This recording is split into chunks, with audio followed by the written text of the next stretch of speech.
ప్రస్తుతానికి రఘురామకృష్ణరాజు గారు చేసిన కామెంట్స్ అందరినీ ఆలోచింపచేస్తున్నాయి. సమావేశాలు నడుస్తూ ఉన్నాయి. జగన్మోహన్ రెడ్డి గారు హాజరు కాకపోయేసరికి 60 రోజులు కనుక సమావేశాలకు హాజరు కాకపోతే వాళ్ళ శాసనసభ్యత్వం రద్దవుతుందంటే చెబుతుంది కాబట్టి పులివెందులకు ఎన్నికలు జరగడం అనివార్యం అంటూ కామెంట్ చేశారు. నిజమా? ఆ పరిస్థితి జగన్మోహన్ రెడ్డి గారు కల్పిస్తారు అని అనుకోవచ్చా? ఏం చెప్తారు? బేసిక్ ఏంటంటే రఘురామకృష్ణరాజు గారికి జగన్ గారి మీద బాగా కోపం ఉంది. పర్సనల్ గా అంటే రాజకీయంగా ನಮ್ಮ అధికారంలో ఉన్నప్పుడు ఫైట్ చేశాడు. ఇప్పుడు కూడా కంటిన్యూ చేస్తున్నట్టున్నాడు. నిన్నటి వరకు సిబిఐ కోర్టు నుంచి సుప్రీం కోర్టు వరకు చాలా పెద్ద ప్రయత్నం చేశారు. అన్ని ప్రయోగాలు విఫలమైనాయి. ఫస్ట్ ఏం బెయిల్ రద్దు చేయమని, ఆ తర్వాత ఎన్నికలు స్పీడ్ ఆయన కేసులు త్వరగా పూర్తి చేయమని, అదేవిధంగా జగన్మోహన్ రెడ్డి గారికి కేసు యొక్క విచారణ పరిధిని వేరే రాష్ట్రానికి బదిలీ చేయమని దాదాపు సుప్రీంకోర్టు వరకు ప్రయత్నం చేశాడు. చెప్పారు కూడా ఆయన, నేను వదలను, దీన్ని సుప్రీంకోర్టు వరకు తీసుకెళ్తాను. ఆయన నిజాయితీగా ప్రయత్నం చేశాడు. తేట తెల్లమైపోయింది. మనం జగన్ గారి కేసుల విషయంలో అంటే గతంలో నమోదైన కేసులు, కొత్త కేసులు పక్కన పెడితే గతంలో నమోదైన కేసులు ఏమీ చేయలేము అని నిర్ధారణకు వచ్చేసి సైలెంట్, ఇంకా దాన్ని విరమించుకున్నాడు. ఇప్పుడు రెండో కోణం స్టార్ట్ అయినట్టుంది. అదేంటంటే అసెంబ్లీ సభ్యత్వం రద్దు. అసెంబ్లీ పార్లమెంట్ అనేది విశేషాధికారాలు స్పీకర్స్కి ఉంటాయి. కొన్నిటికి స్పెసిఫికేషన్స్ కూడా ఉండవు. ఉదాహరణకు ఇట్లాంటి పరిణామాలు ఎవరు ఊహించారు కదా, అసెంబ్లీకి రారని వస్తారని ఇట్లాంటి ఉండవు కదా. మనం నిబంధనలు రూపొందించేటప్పుడు బేసిక్ గా డిస్క్వాలిఫికేషన్ అంటారు, సభ్యత్వం రద్దు. డిస్క్వాలిఫికేషన్ అంటే సభ్యత్వాన్ని రద్దు చేయడం. డిస్క్వాలిఫికేషన్ సంబంధించి ఒక స్పష్టమైనటువంటి మార్గదర్శకాలు ఉన్నాయి. డిస్క్వాలిఫికేషన్ బహుశా 2 సార్లు చేస్తారు. ఒకసారి నాకు పక్కా తెలుసు, రెండోసారి కూడా అనుకుంటున్నాను.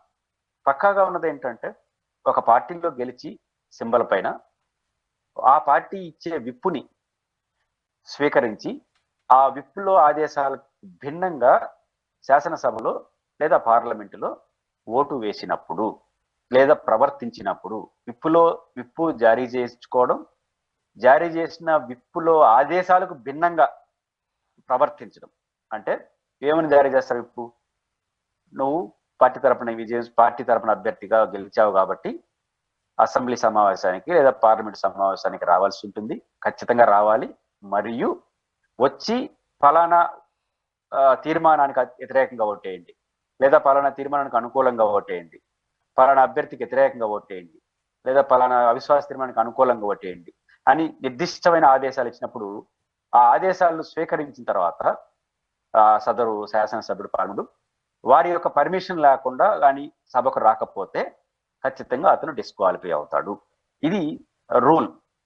2 పార్లమెంట్లో కానీ అసెంబ్లీలో కానీ వాళ్ళు చేసే నేరం లేదా కేసులు నమోదు కావడం, శిక్షలు పడడం, 2 ఏళ్ళకు పైన శిక్ష పడడం ఇట్లాంటివి జరిగినప్పుడు, లేదా పార్లమెంట్ లో విపరీత పోకడలకు పోవడం, హౌస్ రూల్స్ అగైనెస్ట్ గా చేయకుండా పనులు చేయడం, ఇవన్నీ హౌస్ లో జరిగినప్పుడు కూడా చర్యలు తీసుకుంటారు.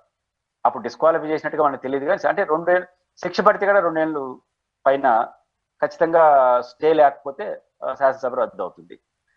ఇట్లాంటివి మాత్రం స్పెసిఫిక్ గా ఉన్నాయి నాకు తెలిసి. కానీ సభకు హాజరు కాకపోతే ఏం చేయాలి?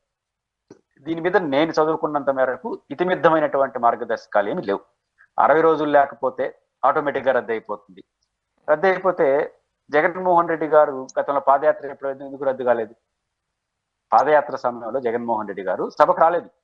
ఈ రోజుగా మీరు సభకు నన్ను ప్రతిపక్ష నాయకుడిని గుర్తిస్తే వస్తాను, లేకపోతే నేను ప్రెస్ మీట్లు పెట్టి నా అభిప్రాయాలు చెప్తాను అని ఆ రోజు చెప్పకపోయి ఉండొచ్చు. పాదయాత్రకి వెళ్ళిపోయినాడు. వెళ్ళిపోయి ఎన్ని రోజులు, దాదాపు 1.5 years జగన్ గారు అసెంబ్లీకి రాలా ఎలక్షన్స్ చివరిలో. అట్లే మళ్ళీ గెలిచి వచ్చినాడు. చంద్రబాబు నాయుడు గారు కూడా నాకు తెలిసి తన కుటుంబ సభ్యులను అవమానించారని ఆవేదనతో సభ నుంచి బయటకు వెళ్ళిపోయినాడు. వెళ్ళిపోయి నేను మళ్ళీ గౌరవ సభ మళ్ళీ గెలిచి మీ దగ్గరకు వస్తున్నాడు ఆయన అనుకున్నట్టే వచ్చాడు. అయినప్పుడు దాదాపు 2 ఏళ్ళు రాలేదు సభకి. అంటే ఇక్కడ కారణాలు అవసరం లేదు.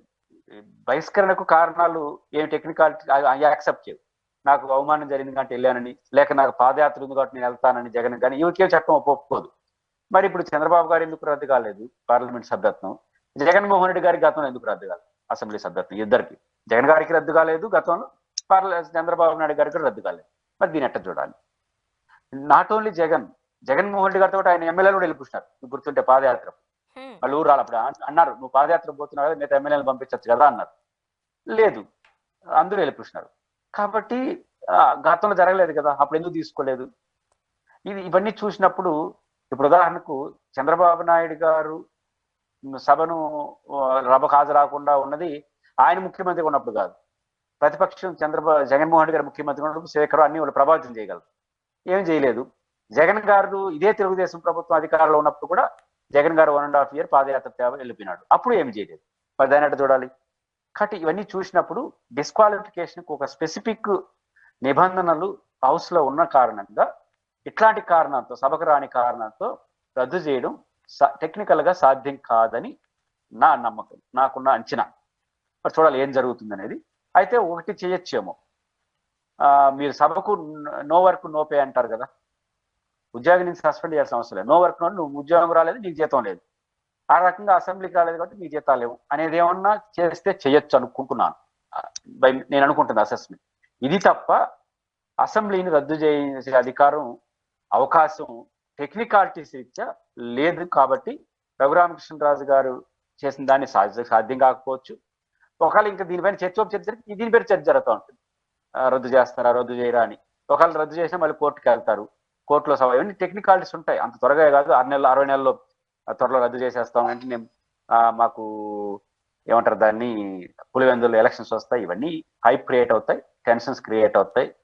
టెన్షన్ అంటే ప్రజల్లో కాదు, మీడియాలో టెన్షన్స్ వస్తాయి. అంతకుమించి ఏమవుతుందని నేనైతే